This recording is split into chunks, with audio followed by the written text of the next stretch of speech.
Don Scupien has an active, fit lifestyle. That's why 2 years ago, he knew something was wrong. Walk up our steps here sometimes or down the basement, and I'd feel tired from just walking up the steps or down the steps. A simple task for Don, like shoveling snow, became difficult. I'd be huffing and puffing, and it seemed like I just couldn't get enough air in my lungs fast enough to do the things I wanted to do. Don was suffering from atrial fibrillation, or irregular heartbeat. At first, medication was prescribed, and he found some relief. But after a while, the drugs weren't working as effectively. I'm very much into sports. I like the outdoors. I cross-country ski, downhill ski. I like to referee sports, play basketball. I like to do all those things that require you to be more active. And it just seemed like at 58 years old, it seemed like I was giving up too much too early in life. Don, who lives in Antigo, Wisconsin, was referred to Madison, where he met with Dr. Nilo Edwards, a cardiothoracic surgeon at UW Health. Dr. Edwards offered a new robotic surgical technique that blocks impulses to the heart that are causing atrial fibrillation. Dr. Edwards works nearby the patient, using controls to move the surgical instruments.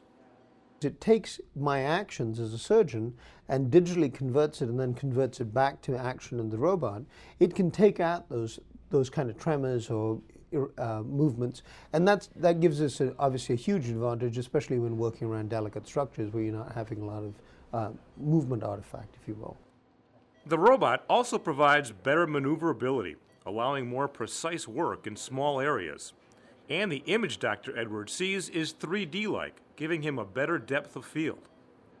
It seemed like it was very, very accurate, very precise, eliminated a lot of potential mistakes, human error as far as that goes.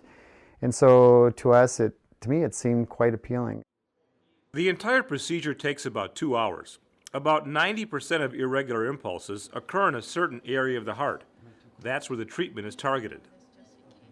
We pass a catheter or a tube around that portion of the heart. And then using, in this case, microwave, we actually create tissue scarring that creates a scar tissue that blocks off that area and blocks off those impulses from creating this irregular rhythm. With robotic surgery, just 3 tiny incisions about the diameter of a ballpoint pen need to be made. The result is a speedy recovery time. Don's hospital stay was 2 days. Within 4 or 5 days, actually, I was feeling quite well. And walking down our road here, I was very easily up to a half a mile. It's been 5 months, and I've been feeling very good. And I do all the things I used to do in the past prior to me noticing the atrial fib. What we're really trying to do is improve the quality of life. It takes about 6 months for the scar tissue to form after surgery that blocks the impulses creating atrial fibrillation.